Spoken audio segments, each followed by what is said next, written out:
ಜಿಲ್ಲಾ ವಕೀಲರ ಸಂಘದಿಂದ ವಕೀಲರ ದಿನಾಚರಣೆ ಮತ್ತು ಕನ್ನಡ ರಾಜ್ಯೋತ್ಸವ ಸಮಾರಂಭವನ್ನು ಅದ್ದೂರಿಯಾಗಿ ಆಚರಿಸಲಾಯಿತು.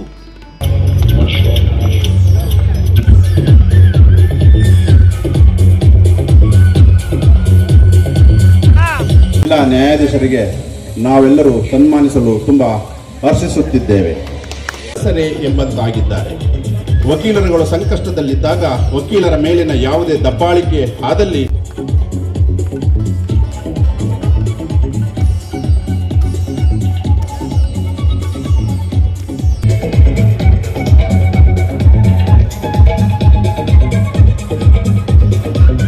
ಸಂಘದ 10 ಬಾರಿ ಪ್ರೆಸಿಡೆಂಟ್ ಆಗಿದ್ದಂತಹ ಮಹಾನ್ ವ್ಯಕ್ತಿ ಸುಬ್ಬರೆಡ್ಡಿ ಅವರು, ಅವರ ಸುಪುತ್ರರು. ಸೊ ಈ ಸಂದರ್ಭದಲ್ಲಿ ನಮ್ಮ ಅಂಡರ್ ದಟ್ ಗೈಡ್ಲೈನ್ಸ್ ಓನ್ಲಿ ಯಾವುದೇ ವಿಷಯವನ್ನು ನೇಮ ಪತ್ರಿಕೆಗಳಲ್ಲಿ ಪ್ರಚಾರ ಮಾಡಬೇಕಾದ್ರೆ ಸತ್ಯಾಸತ್ಯತೆಯನ್ನು ನೀವು ಓರೆಗಳಲ್ಲಿ ಹಚ್ಚಿ ಅದನ್ನು ನೋಡಿ ತದನಂತರವೇ ಅದನ್ನು ನಿಮ್ಮದೇ ಆದ ಮಾಧ್ಯಮದಲ್ಲಿ ಬಿತ್ತರಿಸಿದಾಗ ಮಾತ್ರ ಈ ದೇಶದ ಪ್ರಜೆಯ, ಈ ವಿಶ್ವದ ಪ್ರಜೆಯ ಹಕ್ಕನ್ನು ರಕ್ಷಣೆ ಮಾಡೋದಕ್ಕೆ ಮಾತ್ರ ಸಾಧ್ಯವಾಗುತ್ತೆ. ಅಂತಹ ಒಂದು ಜವಾಬ್ದಾರಿತವಾದಂತಹ ಕೆಲಸ ನಿಮ್ಮಲ್ಲಿ ಇದೆ. ಆದ್ದರಿಂದ ಇಲ್ಲಿ ವಿಶಾಲ್ ರಘು ಅವರು ವಕೀಲ ಪರಿಸ್ಥಿತಿಯಲ್ಲಿ ಇದ್ದಾರೆ. ಇಡೀ ವಕೀಲ ಮಿತ್ರರ ರೈಟ್ಸ್ ಆ್ಯಂಡ್ ಲಯಬಿಲಿಟೀಸ್ ಮತ್ತು ರೈಟ್ಸ್ ಆ್ಯಂಡ್ ಡ್ಯೂಟೀಸ್ ಅದನ್ನೆಲ್ಲ ಪ್ರೊಟೆಕ್ಟ್ ಮಾಡೋದಕ್ಕೋಸ್ಕರನೇ ನಿಮ್ಮಿಂದ ಅವರು ಅಲ್ಲಿ ಬಂದು ಕುಳಿತಿದ್ದಾರೆ. ಆದ್ದರಿಂದ ಅದು ಪರಿಷತ್ತು, ಅದು ಒಂದು ಕೌನ್ಸಿಲ್. ಅದನ್ನು ಪರಿಷತ್ತು ಅನ್ನೋದೇನೆ 12ನೇ ಶತಮಾನದಲ್ಲಿ ಏನು ಬಸವಣ್ಣವರು ಹೇಳಿದ್ದು, ಅದು ಒಂಥರ ಎಲ್ಡರ್ಲಿ ಪರ್ಸನ್ಸ್ ಕೂತ್ಕೊಳ್ತಕ್ಕಂಥದ್ದು. ಅದಕ್ಕೆ ಅದನ್ನು ಅನುಭವ ಮಂಟಪ ಅಂತ ಕರಿತೀವಿ. ಅನುಭವ ಮಂಟಪದಲ್ಲಿ ಅನುಭವ ಉಳ್ಳವರು ಮಾತ್ರ ಕುಳಿತುಕೋಬೇಕು. ಅನುಭವ ಉಳ್ಳವರು ಕುಳಿತುಕೊಂಡಾಗ ಅಲ್ಲಿ ತನ್ನದೇ ಆದಂಥ ಹೊಸ ಹೊಸ ವಿಷಯಗಳು ತನ್ನ ಜೀವನದಲ್ಲಿ ಮುಂದೆ ಬಂದಾಗ ಸಮಾಜಕ್ಕೆ ಅದು ಒಂದು ರೀತಿಯಲ್ಲಿ ಅನುಗ್ರಹವಾಗುತ್ತೆ. ಅದಕ್ಕೋಸ್ಕರನೇ ಅದನ್ನು 12ನೇ ಶತಮಾನದಲ್ಲಿ ಭಕ್ತಿ ಭಂಡಾರಿ ಬಸವಣ್ಣವರು ಅದನ್ನು ಅನುಭವ ಮಂಟಪ ಅಂತ ಹೇಳಿ, ಅನುಭವ ಮಂಟಪದಲ್ಲಿ ಹಿರಿಯರಾದಂತಹವರನ್ನು ಸೇರಿಸಿ ಎಲ್ಲ ವಿಷಯಗಳನ್ನು ಚರ್ಚೆ ಮಾಡ್ತಕ್ಕಂತಹ ಒಂದು ಆಗಿನ ಸಂದರ್ಭದಲ್ಲಿ 12ನೇ ಶತಮಾನದಲ್ಲಿ ಇತ್ತು. ಆದ್ದರಿಂದ 12ನೇ ಶತಮಾನದಲ್ಲಿ ಏನು ಅವರು social justice, economic justice, political justice, religious justice ಅನ್ನೋದನ್ನು ಕೊಟ್ಟಿದ್ರು. ಅದನ್ನೇ ನಾವು ಸಂವಿಧಾನದ ಪ್ರಿಯಾಂಬಲಲ್ಲಿ ಹೇಳ್ಕೊಂಡು ಹೋಗ್ತಾ ಇದ್ದೀವಿ. ಆದರೆ ಪ್ರಿಯಾಂಬಲ್ ಆಫ್ ದ ಕಾನ್ಸ್ಟಿಟ್ಯೂಷನ್ನ ಲಿಂಕ್ ಮಾಡಿದಾಗ ಅದು criminal procedure code, civil procedure code and Indian evidence act. ಆದರೆ ಈ ವಿಷಯದಲ್ಲಿ ವಕೀಲರ ದಿನಾಚರಣೆಯ ದಿವಸ ನಾನು ಏನಿದ್ರು ಡಾಕ್ಟರ್ ರಾಜೇಂದ್ರ ಪ್ರಸಾದ್ ಇವರ ಒಂದು ಅನುಭವ, ಅವರ ಒಂದು ಪ್ರೊಫೆಷನಲಿಸಮ್ ಮತ್ತು ಒಂದು ಸ್ಕಿಲ್, ಇದ್ರ ಬಗ್ಗೆ ನಾನು ಹೇಳೋದಕ್ಕೆ ಪ್ರಯತ್ನ ಪಡಬೇಕಾಗಿದೆ. ಈ ನಾಡಗೀತೆ ಮತ್ತು ರಾಷ್ಟ್ರಗೀತೆ ಇವೆರಡನ್ನೂ ಸಹ ನಾವು ಸಂಪೂರ್ಣವಾಗಿ ಅರ್ಥ ಮಾಡಿಕೊಂಡಿದ್ದೇ ಆದ ಪಕ್ಷದಲ್ಲಿ ಈ ಭಾರತದ ಒಬ್ಬ ಪ್ರಜೆಯಾಗಿ ನಾವು ಎಲ್ಲರ ಸುಭಿಕ್ಷೆಯನ್ನೂ ಸಹ ನಮ್ಮ ಅಂತರಾತ್ಮದಿಂದ ನಾವು ಗೌರವಿಸಬಹುದು ಮತ್ತು ಆ ನಿಟ್ಟಿನಲ್ಲಿ ನಾವು ಉಸಿರಿರೋವರೆಗೂ ಸಹ ನಾವು ಮುಂದುವರಿಯಬಹುದು. ಆದರೆ ಇವತ್ತು ನಾವು ಮಾತನಾಡಬೇಕಾಗಿರುವಂಥ ವಿಷಯ ವಕೀಲರ ದಿನಾಚರಣೆ. ವಕೀಲರ ದಿನಾಚರಣೆಯನ್ನು ನಾವು 3rd of December 1884, it was a great day that this country in a small village in Bihar was given in birth to a first citizen of this country as he became the President of India, Dr. Rajendra Prasad. ಅವರ ಒಂದು ನೆನಪಿನ ಉದ್ದೇಶದಿಂದಲೇ, ಅವರಿಗೆ ಒಂದು dedication ಮಾಡಬೇಕನ್ನೋ ಉದ್ದೇಶದಿಂದಲೇ 3rd of December in every year be declared and also celebrated as an Advocates' Day. The reason is his birth was on this earth, in this country. There shall be some significance. That significance will be lead to the lawyers community. ಇನ್ನೂ ಅನೇಕ ಕವಿಗಳು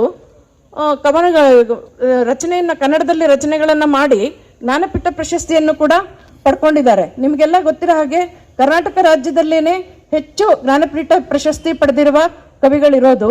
ಹೀಗಾಗಿ ನಾವು ಕನ್ನಡ ಭಾಷೆಯನ್ನು ಬೆಳೆಸಬೇಕು ಅಂದರೆ ಯಾವುದೋ ರೀತಿಯಲ್ಲಿ ಕನ್ನಡ ಮಾತಾಡೋದು ಅಲ್ಲ, ಕನ್ನಡದ ಬಗ್ಗೆ ನಮಗೆ ಒಂದು ಹಿಡಿತ ಇರಬೇಕು, ಪ್ರಬುದ್ಧತೆ ಇರಬೇಕು. ಅದನ್ನು ಮಾತಾಡಬೇಕಾದ್ರೆ ನಾವು ಹಾಗೆ ಸುಮ್ಮನೆ ಏನೋ ಒಂದು ಮಾತಾಡೋದಾಗ ಆಗೋದಿಲ್ಲ. ವಕೀಲರು ಸಾಮಾಜಿಕ ಶಿಲ್ಪಿಗಳಾಗಿ ರೂಪಾಂತರಗೊಳ್ಳಬೇಕು. ಜೊತೆಗೆ ಇವತ್ತಿನ ದಿನಗಳಲ್ಲಿ ಅನಿವಾರ್ಯ ಆರ್ಥಿಕ ಅಗತ್ಯದಿಂದ ಯುವ ವಕೀಲರಿಗೆ ವಕೀಲ ವೃತ್ತಿಯಲ್ಲಿ ತೊಡಗಿಸ್ಕೊಳ್ಳೋದಕ್ಕೆ ಭಾಳ ಅಡೆತಡೆಗಳು ಜಾಸ್ತಿ ಆಗ್ತಾ ಇದೆ. ಹಾಗಾಗಿ ಹೇಳ್ಕೊಳ್ಳುವಂಥ ಸಂಭಾವನೆ ಇರುವುದಿಲ್ಲ. ಮತ್ತು ಪದವಿ ಮುಗಿಸಿ ನ್ಯಾಯಾಲಯಗಳಲ್ಲಿ ವಕೀಲಿಕೆ ನಡೆಸಲು ತುಂಬ ಇಷ್ಟಪಟ್ಟು ಖುಷಿಯಾಗಿ ಬಂದರೂ ಕೂಡ ಅವರ ಬದುಕಿನ ಮತ್ತಿತರ ಅಗತ್ಯಗಳನ್ನು ಈಡೇರಿಸುವಲ್ಲಿ ವಿಫಲರಾಗ್ತೀವಿ ಅನ್ನೋ ಕಾರಣದಿಂದ ನಮ್ಮ ಯುವ ವಕೀಲರು ಇವತ್ತು ಬೇರೆ ಬೇರೆ ಸಂಸ್ಥೆಗಳಲ್ಲಿರ್ಬೋದು ಕೆಲಸ ಕಾರ್ಯಗಳನ್ನ ತೊಡ್ಕೊಳ್ಕೊ ಹೋಗ್ತಾ ಇದ್ದಾರೆ. ಇದನ್ನು ಯಾಕೆ ಹೇಳ್ತಾ ಇದ್ದೀನಿ ಅಂದರೆ, ಚೆನ್ನಾಗಿ ಹೇಳ್ತಾಳೆ ಅಂದ್ರೆ, ಭಾಗ್ಯದ ಬಳೆಗಾರ ಹೋಗಿ ಬಾನಂತವರಿಗೆ, ಭಾಗ್ಯದ ಬಳೆಗಾರ ಹೋಗಿ ಬಾನಂತವರಿಗೆ. ವಯ್ಯಕ್ಕೆ ಹೇಳ್ತಾನೆ, ನಿನ್ನ ತವರೂರ ನಾನೇನು ಬಲ್ಲೇನು, ನಿನ್ನ ತವರೂರ ನಾನೇನು ಬಲ್ಲೇನು, ಗೊತ್ತಿಲ್ಲ ಎನಗೆ ಗುರಿ ಇಲ್ಲ ಎಲೆ ಬಾಲೆ, ತೋರಿಸು ಬಾಲೆ ತವರೂರ. ಭಾಗ್ಯದ ಬಳೆಗಾರ ಹೋಗಿ ಬಾನಂತವರಿಗೆ. ಅವಳು ಎಷ್ಟು ಅದ್ಭುತವಾಗಿ ಹೇಳ್ತಾಳೆ ಅಂದ್ರೆ, ಬಾಳೆ ಬಾಲಕ್ಕೆ ಬಿಡು ಸೀಗೆ ಎಡಕ್ಕೆ ಬಿಡು, ಬಾಳೆ ಬಾಲಕ್ಕೆ ಬಿಡು ಸೀಗೆ ಎಡಕ್ಕೆ ಬಿಡು, ನಟ್ಟ ನಡುವೆಲಿ ನೀ ಹೋಗೋ ಬಳೆಗಾರ, ನಟ್ಟ ನಡುವೆಲಿ ನೀ ಹೋಗೋ ಬಳೆಗಾರ, ಅಲ್ಲಿ ಹೋದೆನ್ನ ತವರೂರು. ಭಾಗ್ಯದ ಬಳೆಗಾರ ಹೋಗಿ ಬಾನಂತವರಿಗೆ, ಭಾಗ್ಯದ ಬಳೆಗಾರ ಹೋಗಿ ಬಾನಂತವರಿಗೆ. ಆದ್ರಿಂದ ಸ್ನೇಹಿತರೆ, ಕನ್ನಡ ರಾಜ್ಯೋತ್ಸವವನ್ನು ಆಚರಣೆ ಮಾಡ್ತಾ ಇದ್ರಿ. ನೀವೆಲ್ಲ ಒಂದ್ಸಾರಿ ಯೋಚನೆ ಮಾಡೋದಾದ್ರೆ ಈ ಕನ್ನಡ ರಾಜ್ಯೋತ್ಸವನ ಯಾಕೆ ಆಚರಣೆ ಮಾಡಬೇಕು ಅಂತ ನಿಮ್ಮನ್ನ ನೀವೇ ಕೇಳ್ಕೊಳ್ಳಿ. ಯಾಕೆಂದ್ರೆ ನವೆಂಬರ್ 1ನೇ ತಾರೀಕು ವಿಶಾಲ ಕರ್ನಾಟಕ ಅಂತಕ್ಕಂಥದ್ದು ಸ್ಥಾಪನೆ ಆಯಿತು. ಆ ಕಾರಣಕ್ಕೋಸ್ಕರ ನಾವು ಆಚರಣೆ ಮಾಡ್ತಾ ಇದ್ವಿ, ಅದಕ್ಕ ಇಲ್ಲ. ಹಾಗಾದ್ರೆ ನಾವೆಲ್ಲರೂ ಕನ್ನಡಿಗರು ಸೇರ್ಬಿಟ್ಟು ಒಂದು ಬಾಡೂಟನೋ, ಒಂದು ಸಿಹಿ ಊಟನೋ, ಒಂದು ಒಬ್ಬಿಟ್ಟು ಊಟನೋ ಮಾಡಿಬಿಟ್ಟು ಒಂದಷ್ಟು ಸೆಲ್ಫಿಗೆ ಒಂದಷ್ಟು ಫೋಟೋ ತಗೊಂಡು ಹೋಗ್ಬಿಡ್ಬೇಕು, ಆ ಕಾರಣಕ್ಕೋಸ್ಕರ ಮಾಡ್ತಾ ಇದೀವಿ, ಅದಕ್ಕೂ ಇಲ್ಲ. ಸರ್ಕಾರ ಒಂದಿಷ್ಟು ದುಡ್ಡು ಹಣಕಾಸನ್ನ ಕೊಟ್ಟಿದೆ, ಆ ಕಾರಣಕ್ಕೋಸ್ಕರ ನಾವು ಕನ್ನಡ ರಾಜ್ಯೋತ್ಸವನ ಮಾಡ್ಬೇಕಂದ್ರೆ ಅದಕ್ಕೂ ಇಲ್ಲ. ಸ್ನೇಹಿತರೆ, ಈ ಕನ್ನಡ ಅಂತಕ್ಕಂಥದ್ದು ನಮಗೆ ಸರ್ವೇ ಸಾಮಾನ್ಯವಾಗಿ ಬಂದದ್ದಲ್ಲ. ಇದಕ್ಕೆ ಅನೇಕ ಜನರ ಮಾರಣ ಹೋಮ ಆಗಿದೆ. ಅನೇಕ ಜನರು ತಮ್ಮ ಹೊಟ್ಟೆ ಬಟ್ಟೆಯನ್ನ ಕಟ್ಟಿ, ತಮ್ಮ ಕನಸುಗಳನ್ನ ಕಟ್ಟಿ ನಿಮ್ಮೆಲ್ಲರಿಗೂ ಈ ಸುಂದರವಾದಂಥ ಭವ್ಯ ನಾಡನ್ನ ತಂದುಕೊಟ್ಟಿದ್ದಾರೆ. ಆ ಕಾರಣಕ್ಕೋಸ್ಕರ ಅವರೆಲ್ಲರ ಸ್ಮರಣೆಯನ್ನ ಮಾಡಿಕೊಳ್ಳಲು ನಾವು ಪ್ರತಿ ವರ್ಷ ನವೆಂಬರ್ 1ನೇ ತಾರೀಕು ಅವರೆಲ್ಲರಿಗೂ ಮುಡಿಪಿಟ್ಟು ಈ ಕನ್ನಡ ರಾಜ್ಯೋತ್ಸವವನ್ನು ಆಚರಣೆ ಮಾಡ್ತಾ ಇದೀವಿ. ಅದನ್ನ ನಾವು ಸ್ಮರಿಸಬೇಕಾದಂತಹ ಪುಣ್ಯದ ದಿನ. ಆ ಕಾರಣಕ್ಕೋಸ್ಕರ ನಾವು ಶಾಲೆಯ ಮಕ್ಕಳೆಂದಿಡಿದು ಪ್ಯೂನ್ ಟು ಪ್ರಿನ್ಸಿಪಾಲ್ ಎಂದಿಡಿದು ಜನಸಾಮಾನ್ಯನಿಂದ ಅಸಾಮಾನ್ಯನವರೆಗೆ ಸೇರಿ ಈ ಒಂದು ಭುವನೇಶ್ವರಿ ಹಬ್ಬವನ್ನು ಮಾಡ್ತಾ ಇದ್ದೀವಿ. ವಿಡಿಯೋ ಇಷ್ಟವಾಗಿದ್ದರೆ ಲೈಕ್, ಸಬ್ಸ್ಕ್ರೈಬ್ ಮತ್ತು ಶೇರ್ ಮಾಡಿರಿ. ವಂದನೆಗಳೊಂದಿಗೆ.